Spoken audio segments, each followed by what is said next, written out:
Bonsoir, petit message pour tous ceux que les gilets jaunes font chier et qui pensent encore que leur revendication c'est d'obtenir l'essence moins chère. Vous êtes plus intelligent que ça. Permettez-moi de vous expliquer sous forme d'une lettre adressée à nos dirigeants et à vous de voir ensuite si vous êtes d'accord ou pas. Mesdames, Messieurs, les dirigeants politiques, Monsieur le Président, vous dites dans vos journaux qu'on ne se mobilise que pour avoir de l'essence moins chère et plus de pouvoir d'achat. C'est faux et vous le savez. Vous réussissez à jeter le discrédit sur les gilets jaunes, à faire croire aux Français que la mobilisation n'a que ça pour but et que nous sommes une poignée d'extrémistes décérébrés, égoïstes, racistes et antisémites. Bravo, parce que jusque-là, ça fonctionne assez bien. Petit aparté, pour ceux qui se vantent de ne pas être les dupes des médias, il ne faut pas croire tout ce que les journalistes veulent vous faire croire. En l'occurrence, ils martèlent l'idée que ce mouvement n'est qu'une question de pouvoir d'achat débile. Messieurs, mesdames, effectivement, vous réussissez pour l'instant à diviser l'opinion en 4 catégories. On a ceux qui se battent effectivement pour avoir de l'essence moins chère et du pouvoir d'achat. Mais bon, vous êtes plus hypocrite que stupide et vous savez bien qu'il faut voir là bien plus qu'une histoire de prix de l'essence. On a ceux qui s'estiment au-dessus de cela et qui refusent ou trouvent idiot de s'abaisser à se battre pour pouvoir consommer et polluer plus. On a ceux qui pensent tout simplement que ça ne sert à rien, que c'est trop tard, ou trouvent ou juste inutile. Et enfin, on a ceux qui se battent car ils pensent que les enjeux du mouvement vont bien au-delà de la bête revendication à avoir de l'essence pas chère. Beaucoup l'ont compris parmi ceux qui sont dans la rue et c'est pour ça qu'ils tiennent les rangs. Ce sont ceux qui vous dérangent et que vous tentez de ridiculiser sur vos chaînes BFM et consorts. Ainsi, vous réussissez à maintenir cette scission entre prolos et bobos. Les premiers sont dans la rue, les seconds ne s'en sentent pas concernés. Ils sont au-dessus du lot, ils ont la fibre écolo, se battre pour de l'essence, c'est tellement méprisable. Et tant que les médias continueront d'alimenter ces divisions et que le peuple y croira, vous n'aurez effectivement aucun souci à vous faire. C'est très malin. Ensuite, on se mobilise parce que les impôts et les taxes, on en a ras-le-bol. Alors oui, mais pas que. Je pense, moi, que les impôts et les taxes, c'est essentiel dans un pays. Financer les services publics, éducation, santé, infrastructure, etc. C'est pas gratuit et c'est tant mieux. Je pense que payer pour un service en responsabilise autant le payeur que le pourvoyeur. Ceux qui veulent tout gratuit ne sont pas d'accord avec moi, mais là n'est pas le sujet. Le vrai problème, c'est la quantité et l'injustice des taxes et impôts dont vous nous assaillez. Le français moyen est pris dans un étau où tout est taxé, sauf l'air que l'on respire. Nourriture, consommation courante, déplacement, logement, vie, mort, maladie, etc. Tous les moyens sont bons pour maintenir le citoyen dans un état d'ignorance et de dépendance, notamment financière. Beaucoup ont juste assez pour survivre, mais trop peu pour manœuvrer, c'est-à-dire se sortir de l'endettement, accéder à des choix de vie, de consommation, de formation, d'instruction et d'avenir. Et puis, la cerise sur le gâteau, c'est que sous couvert de protection contre le terrorisme, vous espionnez nos comptes sur les réseaux sociaux, histoire de vérifier que l'on ne risque pas trop de troubler l'ordre public ou vos nuits peut-être. Et je suppose que certains organisateurs d'événements du 17 novembre en savent quelque chose, mais c'est une simple supposition.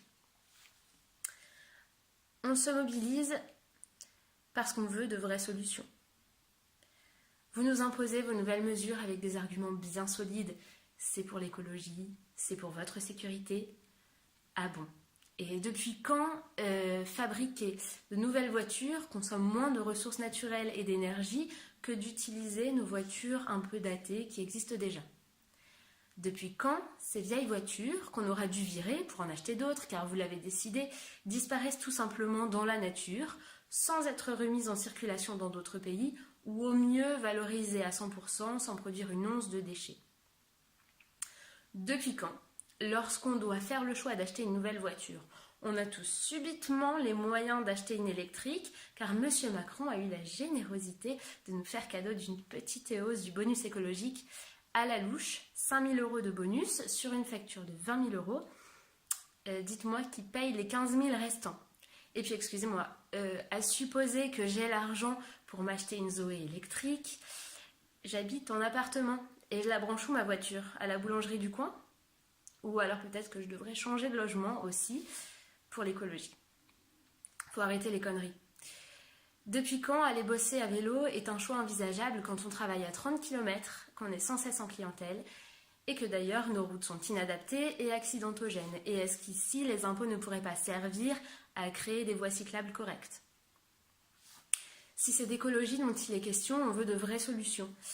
Des transports publics et parkings relais moins chers pour inciter les gens à laisser les voitures en périphérie des villes. Des pistes cyclables correctes. De vraies aides pour acheter des voitures propres. Une lutte contre l'obsolescence programmée qui incite à la surconsommation. Des services de ramassage des ordures qui valorisent les déchets verts. Un retour des bouteilles consignées, et là je sais qu'on va me dire que ça coûte plus cher en transport. Une interdiction des messages mensongers qui font croire à certains que les milliards de cafés en capsule consommés chaque jour sont ensuite 100% recyclés et ne sont pas une catastrophe pour l'écologie, etc., etc. Des choses intelligentes à mettre en place, il y en a à foison. À mon avis, bien plus urgentes et utiles que rouler à 80 km/h pour faire plus de PV et nous faire mettre nos voitures plus toutes jeunes à la casse. Mais peut-être que ces solutions ne servent pas suffisamment vos intérêts propres. On se mobilise parce qu'on veut l'abolition de vos privilèges. On en a ras-le-bol de votre classe politique glamour qui va à l'hôtel de luxe, se déplace en grosse berline, mange dans les restos gastronomiques et passe tout ça en notes de frais aux frais du contribuable. De vos salaires faramineux aux frais du contribuable. Installez-vous à Versailles tant que vous y êtes, ce sera plus honnête. Si encore le boulot était fait correctement, mais chacun y va de sa petite réforme pour la gloire. On change tous les panneaux pour écrire 80 dessus, aux frais du pigeon de service. À part servir vos intérêts et les intérêts des grands groupes industriels et financiers, et soyons francs, quand on nous force à acheter une nouvelle voiture, est-ce que c'est pas de ça qu'il s'agit? À quand le tour des intérêts du peuple? Vous nous jetez avec mépris des petits cadeaux pour nous apaiser, et hop, un petit chèque carburant à 20 balles. Et la monarchie a été abolie depuis longtemps. Alors pourquoi la voix du peuple n'est pas entendue? Pourquoi on a tous l'impression que le vote est un coup d'épée dans l'eau? Pourquoi a-t-on l'impression que votre classe politique dorée est intouchable et se vautre bien largement dans le luxe grâce à l'argent que nous gagnons durement chaque mois? On se mobilise parce qu'on veut que notre travail soit rentable. Il ne faut pas tout confondre et c'est là aussi que vos médias alimentent la scission. Arrêtons de nous quereller entre nous sur la richesse de chacun. Si quelqu'un par son travail a réussi à bien gagner sa vie parce qu'il a étudié longtemps, il a sacrifié son temps libre pour s'instruire, limiter ses loisirs pour mettre de l'argent de côté ou autre, tant mieux pour lui, il ne l'a pas volé.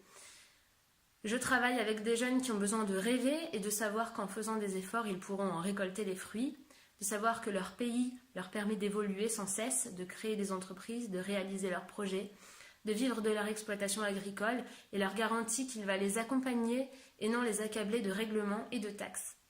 Sinon, ça ne sert à rien d'apprendre, d'étudier et de se casser le cul. Vous insultez le peuple en nous traitant de fainéants, mais à cause de vos taxes, charges, prélèvements, essence au prix de l'or liquide. Rester chez soi à glander est parfois plus rentable que d'aller bosser. Nous, on veut gagner notre pain dignement et que le travail soit rentable. Les vrais voleurs, c'est vous, qui volez nos rêves et nos projets en vous servant largement dans nos poches pour payer votre train de vie et en nous faisant croire que vous travaillez dans notre intérêt. On se mobilise parce qu'il s'agit de défendre la démocratie. Et là, je m'adresse aux gens qui n'ont pas encore enfilé leur gilet jaune. Si vous êtes d'accord avec moi, alors sachez que ça ne sert à rien de rester à votre fenêtre pour filmer la manifestation. Descendez dans la rue. Ça ne sert à rien de refaire le monde tous les samedis soirs avec vos amis si lorsqu'une partie du peuple s'organise pour protester contre le système, vous ne vous y joignez pas. La bataille est perdue d'avance. Pourquoi ça? Parce que vous avez vos courses à faire et du ménage et vos enfants à occuper? Se battre pour ses droits a toujours demandé des efforts. Oui, se battre, c'est inconfortable. Et c'est plus facile de vous trouver des corvées à faire à la maison ou au boulot que de faire l'effort de sortir dans la rue, de prendre les risques nécessaires pour exprimer votre ras-le-bol. Ou bien peut-être que vous aimez le système et dans ce cas, libre à vous. La bataille est perdue si vous comptez toujours sur le vote pour changer les choses. Elle est perdue si vous ne saisissez pas cette occasion inédite de passer directement par une action populaire et d'en faire une action de grande ampleur en y participant, en parlant, en soutenant activement la protestation et en arrêtant d'abord de râler contre ceux qui s'impliquent ou de vous en moquer. Faites un vrai choix. Vous cautionnez ou aimez cette oligarchie absolue qui ne dit pas son nom, sinon agissez. Ou alors je n'ai rien compris et qu'on m'explique.